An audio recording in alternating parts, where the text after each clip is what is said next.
મીઠી મધુરી વાત ભાગ 165 165 તારીખ 29/5/2026 વચનામું ચાલે છે ગઢડા મધ્ય 62 ત્રણ ઉત્તમ સ્થિતિ એક તો આત્મનિષ્ઠા, બીજું પતિવ્રતાની ભક્તિ ગોપીઓની પેઠે પતિવ્રતાનો અંગ, ત્રીજું દાસપણાનો. બેના વિવેચન વધારે આપણે વિસ્તાર જોયા. આજે આપણે ત્રીજું અંગ દાસ ભાવે કરીને ભક્તિનો અંગ છે, તેને પણ પોતાના જે ઈષ્ટદેવ છે તેનું જ દર્શન અને તેની જ વાર્તા સાંભળવી ગમે ને પોતાના ઈષ્ટદેવનો જ સ્વભાવ ગમે અને તેની જ પાસે રહેવું ગમે.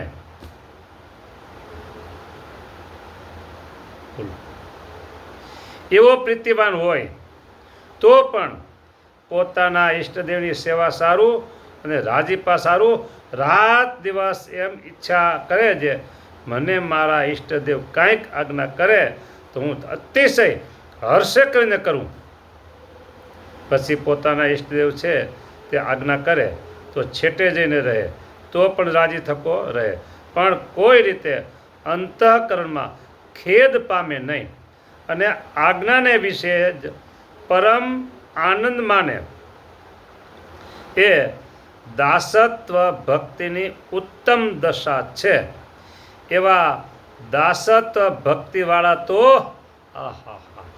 ગોપાળાનંદ, દાસત્વ ભક્તિવાળા તો આ જ ગોપાળાનંદ સ્વામી છે અને બીજા મુક્તાનંદ સ્વામી છે. અને એ ત્રણેય અંગવાળા જે ભગવાનના ભક્ત, તેમાં ઉત્તમ, મધ્યમ અને કનિષ્ઠ પક્ષ છે. અને એથી જે બહાર રહ્યા તે તો કેવળ આ ત્રણમાં ઉત્તમ, મધ્યમ અને કનિષ્ઠ, એમાંથી બહાર રહ્યા ભગવાન સ્વામિનારાયણ કહે છે તો પામર છે. બોલો, પામર, લાસ્ટ ક્લાસ, કેવળ પામર કહેવાય. માટે એ ત્રણમાંથી એક અંગ પરિપૂર્ણ થાય ને તે કેળે દેહ મૂકે તે તો ઠીક છે, અને એ ત્રણમાંથી એકેય અંગ જેને પરિપક્વ ન થયું હોય ને તેને જે મરવું તે ઠીક નથી. અને તે તો 5 દાડા વધુ જીવે ને પોતાની અણસમજણને ટાળીને ને એ ત્રણ અંગમાંથી કોઈક એક અંગને દ્રઢ કરીને મરે એ જ ઠીક છે. બોલો,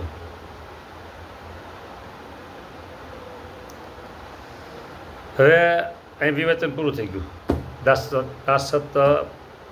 દાસ ભાવે કરીને ભક્તિનું અંગ, એનું અહીંયા વિવેચન પૂરું થયું. પણ એમાં એવી વાત આવી કે દાસ જે હોય એને આવા અંગ હોય, કેવા કે પોતાના જે ઈષ્ટદેવ છે તેનું દર્શન ગમે. ઓહો, બોલો,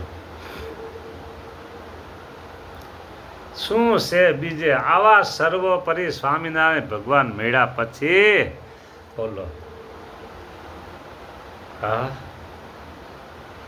એને એકને મૂકી અને બીજા કરોડના દર્શન કરો, કરોડના.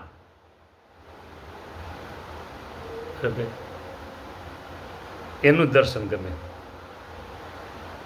હા, આપણે બધા દાસત્વ અંગવાળા છીએ.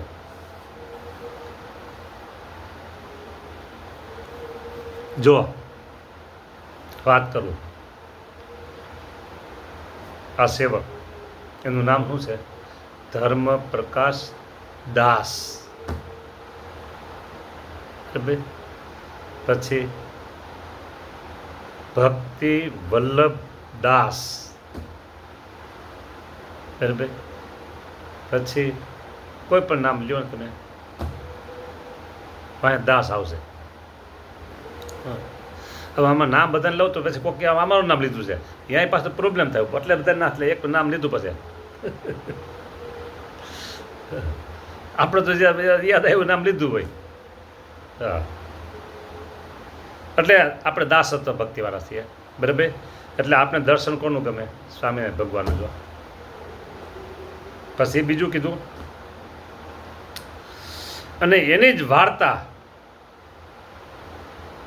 પોતાના જે ઈષ્ટદેવ છે તેનું દર્શન ગમે, અને એની જ વાર્તા સાંભળી ગમે.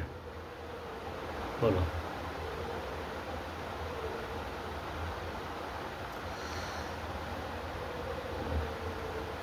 ઘણી બધી આમાં છે વાતો, બરાબર. જ્યાં અને ત્યાં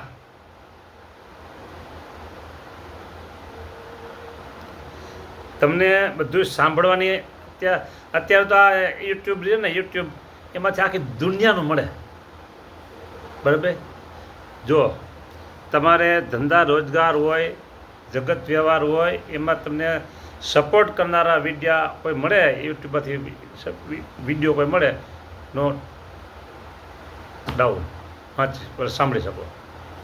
પછી સત્સંગમાં એ સમય આ ઉત્સવ થતા હોય, કથા પારણ થતી હોય, અને એમાં મોટા મોટા વક્તા હોય, સદગુરુ હોય, એના પ્રવચનોના વિડીયા હોય, સાંભળી શકાય. બે વાત આવી.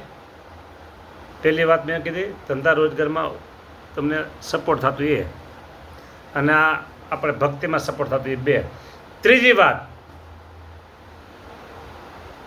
સંપ્રદાયથી બહારના કોઈ વક્તા હોય અને એની કથામાં ક્યાંક નિરાકારવાદી જેવું આવે, મંત્ર જંત્રના બધા મોટચોટના બધા વાતો ને એવી આવે, બરાબર, કે એક ભગવાનને મૂકીને બીજાનો આશરો પણ કરી શકાય છે એવું બધું આવે, ભગવાનને પણ માં ધારણ કરવા પડે છે ત્યારે જ ભગવાન આ પૃથ્વી પ્રગટ થાય છે, આવું બધું ઘણું બધું કહે, બરાબર. એમાં જો કાંઈક ગળે ઉતરી ગયું અને આપણી લાઈન આઉટ થઈ જાય તો મોક્ષ બગડી જાય. બોલો.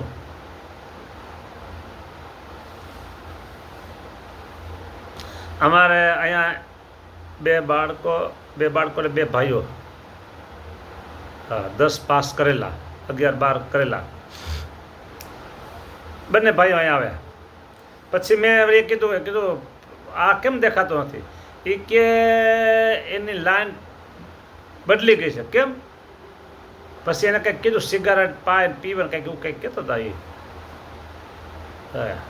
શું ખબર, કાંઈ નહીં, સિગારેટનું કંઈક વાત કરી.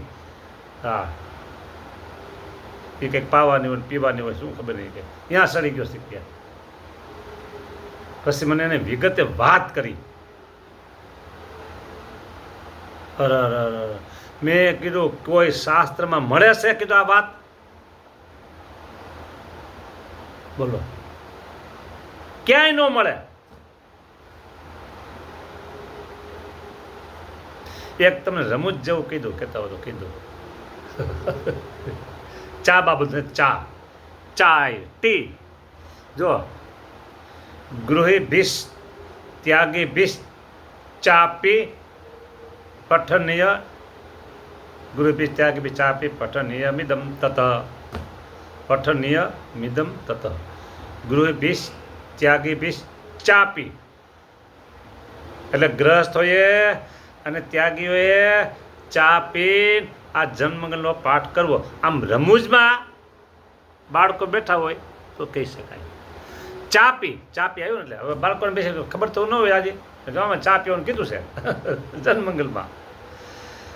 ચા અપી, ગ્રહસ્થોએ અને ત્યાગીઓએ પણ આનો પાઠ કરવો, આમ છે. ચ અપી, બરાબર, એને પણ. હા, એટલે કોઈ જગ્યાએ ક્યાંય વ્યસન, આ બીડી કે સિગારેટ કે દારૂ કે બધું કંઈ કીધું નથી કંઈ. અને એવું બધું હવે ધરાવવાનું હાલતું હોય, ત્યાં તમે જો ચડી ગયા કંઈક સાંભળીને તો મુશ્કેલી થઈ જાય. એટલા માટે કહે છે કે પોતાના ઈષ્ટદેવનો જ દર્શન ગમે અને તેની જ વાર્તા સાંભળવી ગમે, અને પોતાના ઈષ્ટદેવનો જ સ્વભાવ ગમે. બોલો.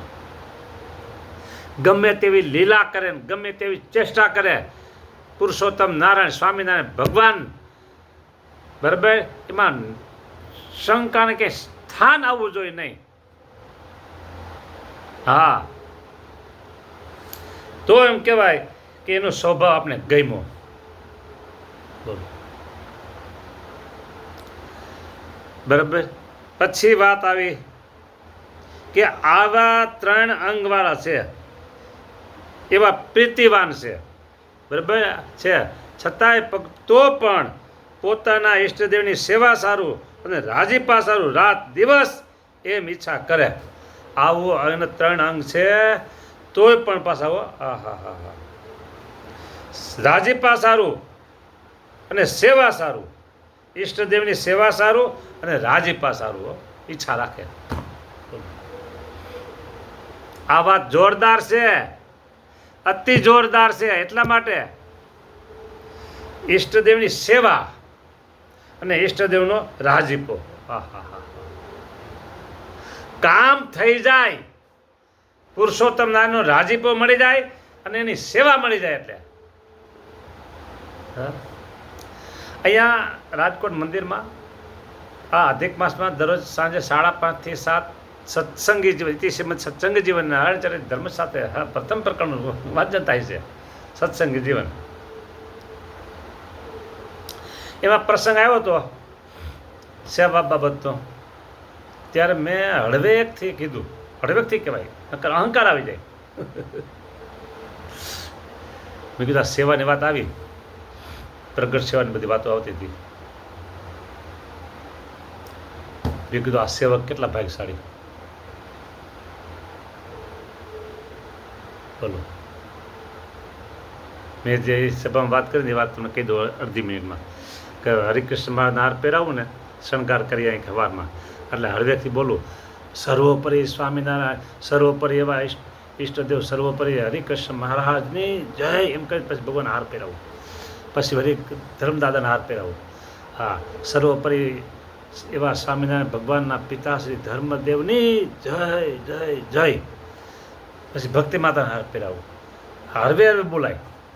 હા, બરાબર. ખાલી આમ 2 સાંભળે એટલું જ. ના, તમે 3 માતા પિતા હરિકૃષ્ણ મારે 3ને ઊંચો તો 4 સાંભળે એમ બોલ્યું. હા, પછી સર્વે બધા નામ લઉં પછી કહું કે એના પ્રમુખ એવા ભક્તિ માતાની જય જય જય. હા, આ સેવા સારું અને રાજી પાસાનું ઝંખેર. એટલે મેં આ વાત તમને કરી. જય સ્વામિનારાયણ, પૂરું થયું.